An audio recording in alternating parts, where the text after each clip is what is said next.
Salam, hər birinizi xoş gördük. Bu gün sizlərə yaş dövrləri və aparıcı fəaliyyət növləri haqqında test tapşırıqlarını təqdim edirəm. Sual 1-dən başlayaq. Çağalıq dövründə, yəni 0-1 yaş aralığında uşağın fəaliyyətinin aparıcı növü hansı amil əsasında formalaşır? A bəndi əşyavi manipulyattiv fəaliyyət. Xeyr, bu düzgün cavab deyil, çünki bu 1-3 yaş dövrünə aid olan aparıcı fəaliyyətdir. B bəndi əqli fəaliyyət və şuur. Xeyr, bu da düzgün deyil, çünki bu mərhələdə hələ əqli fəaliyyət və şuur formalaşmamışdır. C bəndi emosional ünsiyyət və duyğu tənzimi. Bəli, bizim düzgün cavabımız C variantıdır. Çünki bu dövrdə uşaq üçün əsas inkişaf mənbəyi ana ilə emosional təmas, sevgi, təbəssüm, səs tonudur. Uşaq sosial münasibətləri bu emosional əlaqə vasitəsilə qavrayır və gələcəkdə sosial inamın və şəxsiyyətin təməlini qoyur. D bəndi isə nitqin təşəkkülü. Bu da bizim testimizin cavabı deyil, çünki nitqin təşəkkülü 1 yaşdan sonraki dövrlərdə başlayır, yəni çağalıq dövrünə aid deyil. Test 2. 1-3 yaş dövründə nitqin təşəkkülü hansı psixi prosesin formalaşmasına birbaşa təsir göstərir? A bəndi qısa müddətli yaddaş. Xeyr, düzgün cavab deyil. Çünki qısa müddətli yaddaş düzdür. Nitqin inkişafına təsir göstərir, lakin birbaşa aid olmur. B bəndi əyani əməli təfəkkürün inkişafı. Bəli, düzgün cavabımız B variantıdır. Çünki nitq uşaqda düşünmə proseslərini simvolik səviyyəyə qaldırır. O artıq əşyaları yalnız toxunmaqla deyil, sözlə dərk etməyə başlayır. Bu da əyani əməli təfəkkürün yaranmasına səbəb olur. C bəndi fantaziyanın zəifləməsi. Xeyr, bu dövrdə fantaziya zəifləmir, əksinə təməli daha da möhkəmlənir. D bəndi hərəkət koordinasiyası. Hərəkət koordinasiyası motor bacarıqlarla əlaqəlidir, nitq prosesi ilə birbaşa bağlı deyil. Keçək növbəti 3-cü testimizə. 3-cü testimizdə bizdən soruşulur ki, aşağıdakılardan hansı keyfiyyət dəyişikliyinə aid deyil? Deməli, bizim burada cavablardan biri keyfiyyət dəyişikliyinə yox, kəmiyyət dəyişikliyinə aiddir ki, biz həmin o kəmiyyət dəyişikliyini seçib axtarmalıyıq. A bəndi nitqin yaranması. Nitqin yaranması keyfiyyət dəyişikliyidir. B bəndi mən hissinin formalaşması. Bu da keyfiyyət dəyişikliyinə aiddir. C bəndi diqqətin həcminin artması. Bəli, diqqətin həcminin artması kəmiyyət dəyişikliyidir, keyfiyyət dəyişikliyi deyil. Çünki burada miqdarca artımdan söhbət gedir. Keyfiyyət dəyişikliklərində isə yeni funksiyaların yaranması daxil olur. Məsələn, mən hissinin yaranması bir qədər öncə dediyimiz kimi. D bəndi psixoloji olaraq məktəbə hazırlığın yaranması, bu da keyfiyyət dəyişikliyinə aiddir. Deməli, burada bizim düzgün cavabımız oldu C variantı. Test 4. Psixi inkişafın mərhələlərlə getməsi fikri hansı anlayışa əsaslanır? A bəndi kəmiyyət və keyfiyyət dəyişiklikləri anlayışına bəli, çünki psixi inkişaf ardıcıl mərhələlərlə həm miqdar artımı ilə, həm də keyfiyyət, yəni yeni psixi strukturların yaranması ilə baş verir. Buna görə də bizim düzgün cavabımız A variantıdır. B bəndində bioloji yetkinlik qanunu. Xeyr, bu yalnız fizioloji tərəf izah edir. C bəndi davranış nəzəriyyəsi. Xeyr, əsasən öyrənməyə əsaslanır burada. Mərhəliliyi ancaq izah etmir. D bəndi Pavlovun refleks nəzəriyyəsi isə bu da bioloji reflekslərə əsaslanır. Psixi inkişafı tam əhatə etmir. Deməli, bizim düzgün cavabımız A variantı. Psixi inkişafın mərhələlərlə getməsini tam olaraq izah edir. 5-ci testimiz situasiya tipli testi. 2 yaşlı uşaq əşyalarla oynayır, adlarını deyir, amma nitqi tam aydın deyil. Düzgün cavablarımıza baxaq. A bəndi çağalıq dövrü. Xeyr, bu dövrü artıq keçib gedib deyə 2 yaşa aid deyil. Çünki biz onu 0-1 yaş aralığında götürmüşdük, amma bizdən 2 yaşlı uşaq haqqında soruşur. B bəndi erkən uşaqlıq dövrü əşyavi manipulyativ fəaliyyət. Bəli, çünki 1-3 yaş dövründə uşaqları əsasən əşyalarla manipulyasiya edərək öyrəndiyini biz müşahidə edirik. Bu fəaliyyət onların idrak inkişafının əsasını qoyur. Nitq də məhz bu dövrdən etibarən formalaşır. Deməli, bizim düzgün cavabımız B variantıdır.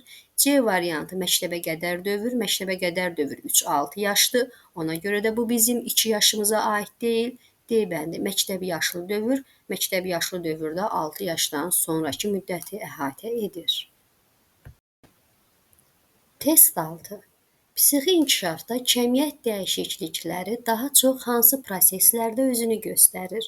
A bəndi təxəyyül və şəxsiyyətdə xeyr, bunlar keyfiyyət dəyişiklikləridir. B bəndi diqqətin həcmi və yadda saxlamanın miqdarı. Bəli, düzgün cavabımız B variantıdır. Çünki kəmiyyət dəyişikliyi dedikdə miqdar, yəni diqqətin davam etmə müddəti və yaddaş həcminin artması nəzərdə tutulur. C variantı sosial münasibətlər. Xeyr, sosial münasibətlər keyfiyyət dəyişikliklərinə aiddir. D bəndi nitq və emosional münasibət. Bunların hər ikisi də keyfiyyət səviyyəsindəki olan yeniliklərdir. Deməli, bizim düzgün cavabımız oldu B variantı. 7-ci test. 1-3 yaş dövründə mən hissinin formalaşması nəyin nəticəsidir? A bəndi emosional bağlılıq. Xeyr, bu çağalıq dövrünə aiddir, amma bizdən soruşulan 1-3 yaş dövrüdür. B bəndi öz bədənini dərk etmə, bu ilkin mərhələdir. Mənlik şüurunun tam izahını etmir. D bəndi psixoloji təsirə qarşı müqavimət, bu nəticədir, səbəb deyil. C bəndi nitq vasitəsilə başqaları ilə qarşılıqlı əlaqə qurması. Bəli, C bəndi düzgündür. Çünki uşaq öz mənni deyərək özünü digərlərindən fərqləndirməyə başlayır. Bu da nitq və sosial ünsiyyət sayəsində yaranmış olur. 8-ci testimiz situasiya tipli testdir. 6 yaşlı uşaqlar emosiyalarını idarə edir, qaydalara əməl edir, müəllimlə sabit münasibət qurur. A bəndi sosial adaptasiya hələ tam deyil, çünki məktəb mühitinə hazırlıqdır. Çünki burada bizim 6 yaşdan söhbət gedir. B bəndi məktəbə psixolojiyaya hazırlıq səviyyəsinin formalaşması. Bəli, bu bizim dolğun cavabımızdır. Çünki bu uşaqlar sosial qaydalara tabe olur, diqqət və emosiyalarını idarə edə bilir. Bu isə məktəbə qədər dövrdə formalaşan məktəbə hazırlığın göstəricisidir. C bəndi bioloji yetişkənlik, bu fiziki deyil, psixoloji inkişafı bizdən soruşurdu. Yəni bizdən soruşduqları psixoloji inkişafdır, fizikə aid deyildi. D bəndi kəmiyyət artımı, burada sadəcə miqdar deyil, keyfiyyət səviyyəsinin dəyişməsindən söhbət gedirdi. Növbəti 9-cu testimiz. Psixi inkişafın yaşa görə fərqlənməsini müəyyən edən əsas amillərdən biri deyil. A bəndi sosial mühit, mühit mühüm amildir. B bəndi təlim-tərbiyə əsas formalaşdırıcı amildir. B bəndi genetik sabitlik qanunu, bu əsas amil deyil, çünki psixi inkişaf sosial mühit, təlim-tərbiyə və bioloji imkanlarla müəyyən olunur. Genetik sabitlik anlayışı biologiyaya aiddir. Burada psixi inkişafı tam izah etmir. C bəndi təbii imkanlar, bəli, təbii imkanlar fərdi qabiliyyətlərlə bağlıdır. Bu da amillərdən biridir. Deməli, buradakı bizim cavabımız D variantı genetik sabitlik qanunu oldu. Test 10. Bir yaşlı uşaq anasının səsinə gülümsəyir, yadlara əvvəlcə baxır, sonra reaksiya verir. Deməli, burada əsasımızı soruşur. A bəndi şuurun ilkin təzahürü xeyr, çox erkəndir. Bu mərhələdə sosial emosiyalar əsasdır. B bəndi sosial duyğu və emosional münasibətin yaranması. Bəli, düzgün cavabımız B variantıdır. Çünki yoldaşlar, bu davranış uşaqda sosial əlaqə və emosional münasibətin formalaşdığını göstərir. Uşaq artıq tanış və yad simaları fərqləndirir. C bəndi əyani əməli təfəkkür, xeyr, bu 1 yaşdan sonra formalaşmağa başlayır.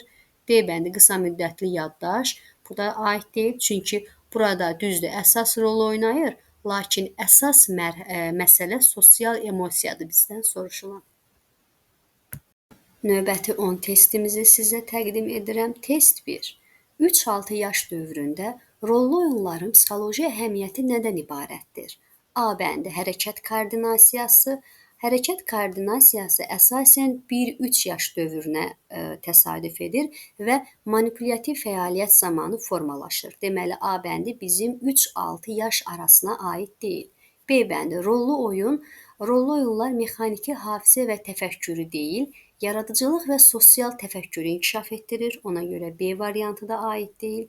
C bəndi. Sosial münasibətləri simvolik şəkildə dərk etməyə şərait yaradır. Bəli, bu bizim sualımızın cavabıdır. Çünki bu dövrdə uşağın aparıcı fəaliyyəti rollu oyunlardır. Məsələn, həkim xəstə, ana uşaq, müəllim tələbə rolunu icra edirlər. Uşaq oyun vasitəsilə sosial rolları simvolik olaraq mənimsəyir. Bu onun sosial dünyanı dərk etməsinə, empatiya və qayda anlayışının formalaşmasına səbəb olur. D bəndində isə əksinə oyun nitqin və emosiyaların təbii inkişafına kömək edir, amma məhdudlaşdırmır. Deməli, D variantımız da səhvdir. Düzgün cavabımız oldu C variantı. Test 2. 3-6 yaş dövründə uşaqda təxəyyül simvolik funksiyanın formalaşması aşağıdakılardan hansını təmin edir? A bəndi. Refleks davranışlar bioloji səviyyədə formalaşır, təxəyyüllə bağlı deyil. B bəndi. Real situasiyalarda sosial rolların mənimsənilməsi. Bəli, B bəndimiz düzdür. Çünki təxəyyül uşağa real həyatda yaşamadığı situasiyaları canlandırmağa və ictimai rolları oyunda sınaqdan keçirməyə imkan verir. Bu onun sosiallaşmasının və simvolik düşüncəsinin yaranmasının əsasını təşkil edir. D bəndi. Əqli əməliyyatların avtomatlaşması məktəb dövrünə, yəni 6-10 yaşa aid olduğuna görə bu da bizim testimizin cavabı olmur. Çünki bizdən soruşulan 3-6 yaş arasıdır.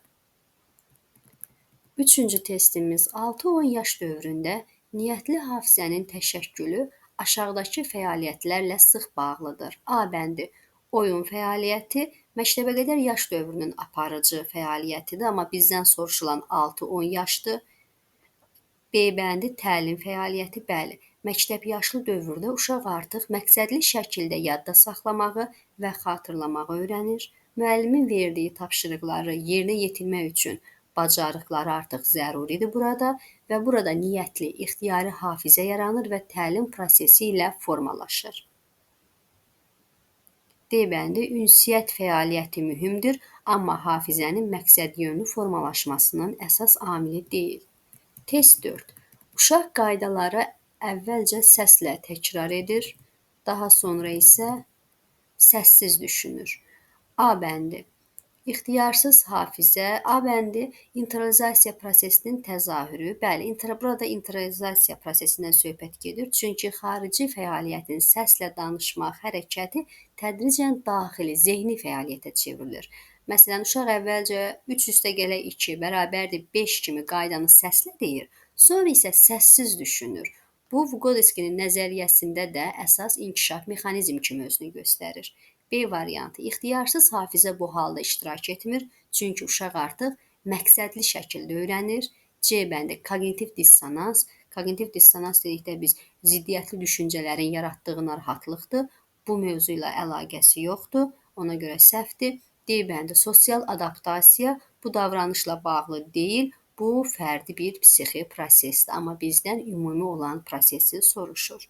Test 5. Situasiya tipli testimizdir. 9 yaşlı uşaq plan qurur, səhvlərini anlayır. A bəndi. Refleksiya və nəzəri təfəkkürün formalaşması. Bəli, refleksiya insanın öz düşüncələrini və davranışını dərk etmə və qiymətləndirmə qabiliyyətidir. Bu məhz məktəb yaş dövrünün sonunda yaranır və nəzəri təfəkkürlə, plan qurmaq, nəticə çıxarmaqla sıx bağlıdır. Deməli, düzgün cavabımız A variantıdır. B variantı. Şuursuz davranış bu yaşda azalır, çünki uşaq artıq şuurlu olaraq düşünür. C variantı. İxtiyarsız diqqət erkən uşaqlıqda olur. Burada isə məqsədyönlü diqqət daha çox inkişaf edir. D variantı. Sosial təzyiqə uyğunlaşma yeniyetməlik dövrü üçün səciyyəvidir. Amma bizdən soruşulan 9 yaşlı uşaqdır. Ona görə bizim düzgün cavabımız A variantı refleksiya və nəzəri təfəkkürün formalaşmasıdır. Test 6 ilə davam edirik. Yeniyetməlik dövründə ictimai faydalı fəaliyyətin aparıcı olmasının səbəbi nədir? A bəndi. Oyun marağının azalması səbəb deyil, nəticədir. Buna görə A bəndi səhvdir. B bəndi. Sosial mənsubiyyət və mənlik şüurunun möhkəmlənməsi. Bəli, düzgün cavabımız B variantıdır. Çünki yeniyetmə mən kiməm sualına cavab axtarır. İctimai fəaliyyət, könüllülük və dostluq münasibətləri ona özünü cəmiyyətdə tapmaq imkanı yaradır. Bu dövrdə artıq mənlik şüuru formalaşır. Buna görə düzgün cavabımız B variantıdır. C variantı qısa müddətli yaddaş zəifləmir, əksinə güclənir. D variantı daxili nitq artıq bu dövrdə formalaşmış olur. Əsas motiv isə sosial dəyərlər axtarışıdır. Buna görə D variantımız da səhvdir. Düzgün cavabımız oldu B variantı, sosial mənsubiyyət və mənlik şüurunun möhkəmlənməsi. 7-ci testimiz. Yeniyetməlikdə özünü qiymətləndirmə və tənqidi münasibət nədən yaranır? A bəndi. Nitqin məntiqi inkişafı mühümdür, amma tənqidi münasibətin əsas səbəbi deyil. B bəndi, ona görə A bəndimiz səhvdir. B bəndi şəxsiyyətin daxili nəzarət mexanizminin formalaşması. B bəndimiz doğrudur. Çünki yeniyetmə artıq davranışını daxili norma və dəyərlərə əsasən qiymətləndirir, öz səhvlərinə tənqidi yanaşır. Bu daxili nəzarətin, vicdan, məsuliyyət hissinin yaranması deməkdir. Bütün bunlara görə B variantımız düzdür. C variantı. Rol oyunları bu dövrdə azalır, sosial reallıq üstünlük təşkil etdiyinə görə C variantımız səhvdir. D variantı. Ətraf mühitin dəyərlərinin azalması deyil, əksinə onun dərin analizi baş verdiyinə görə də D variantımız səhvdir. Deməli, testimizin düzgün cavabı oldu B variantı. Şəxsiyyətin daxili nəzarət mexanizminin formalaşması. 8-ci testimiz situasiya tipli testdir. 13 yaşlı yeniyetmə müəllimi tənqid edir, dostlarının fikrinə üstünlük verir. A bəndi. Sosial konformizm aid deyil buna. Çünki sosial konformizm başqasının fikrinə kör-körənə tabe olmaqdır. Burada isə əksinə tənqid və müstəqillik var. Bunu bizdən soruşur. Ona görə A bəndimiz səhvdir. B bəndi. Yetkinliyə meyl və müstəqillik hissinin formalaşması. Bəli, düzgün cavabımız B variantıdır. Bu yaşda gənclər müstəqil fikrə malik olmaq, avtoritetləri sorğulamaq istəyirlər. Onlar böyüklərdən çox öz yaşıd qruplarının fikirlərinə əhəmiyyət verirlər. Bu da yetkinliyə keçidin təbii göstəricilərindən biridir. Düzgün cavabımız B variantıdır. C bəndi. Özünə inamsızlıq, tənqid və aktivliklə uyğun gəlmir. D bəndi. Rol davranışının qeyri-sabitliyi sosial uyğunsuzluq halıdır. Burada isə normal inkişaf müşahidə olunur. Ona görə bizim D variantımız da səhvdir. Deməli, testimizin düzgün cavabı B variantı, yetkinliyə meyil və müstəqillik hissinin formalaşmasıdır. 9-cu testimiz. Aşağıdakılardan hansı 10-15 yaş dövrünə aid deyil? A bəndi özünü qiymətləndirmə aiddir. Bu dövrün əsas xarakteri xüsusiyyətidir. B bəndi tənqidi münasibət bu da aiddir. Çünki yetkinliyə keçidin vacib mərhələsidir. C bəndi fantaziyanın intensiv artımı. Bu 10-15 yaş dövrünə aid deyil. Çünki fantaziya və təxəyyülün intensiv inkişafı məktəbə qədər dövrə, yəni 3-6 yaş arasına təsadüf edir. Yeniyetməlikdə isə uşaq artıq reallığı və məntiqi düşüncəni daha üstün tutur. D bəndi müstəqillik meyli yeniyetməliyin əsas psixoloji xüsusiyyətidir. Deməli, 10-15 yaş dövrünə aid olmayan oldu. C variantı fantaziyanın intensiv artımı bizim düzgün cavabımızdır. Yerdə qalan 3 variant isə həmin 10-15 yaş dövrünə aid olan xüsusiyyətdir. 10-cu testimiz, hələ ki sonuncu testimiz. Situasiya tipli testi bu da. 14 yaşlı uşaq kollektiv işlərdə fəaldır, tək qalanda isə darıxır. A bəndi sosial münasibətlərə yüksək tələbat və kollektiv meyli. Bəli, elə düzgün cavabımız məhz budur. Çünki yeniyetmələrdə sosial qruplara mənsub olmaq, dostluq və qəbul edilmək ehtiyacı çox güclüdür. Tək qalmaqda narahatlıq onların emosional və sosial inkişafının təbii hissəsidir. Ona görə düzgün cavabımız A variantıdır. B variantı. Duyğular zəifləmir, əksinə bu dövrdə emosiyalar daha da güclüdür. Ona görə B variantımız səhvdir. C bəndi. Emosional soyuqluq burada yoxdur. Uşaq əksinə münasibətdə açıqdır. Buna görə C variantımız da səhvdir. D bəndi. Kognitiv gerilik bu davranışla əlaqəli deyil, əqli inkişaf normasıdır. Bizdən soruşulan sualın düzgün cavabı A variantı, sosial münasibətlərə yüksək tələbat və kollektiv meylidir. Diqqətiniz üçün təşəkkür edirəm.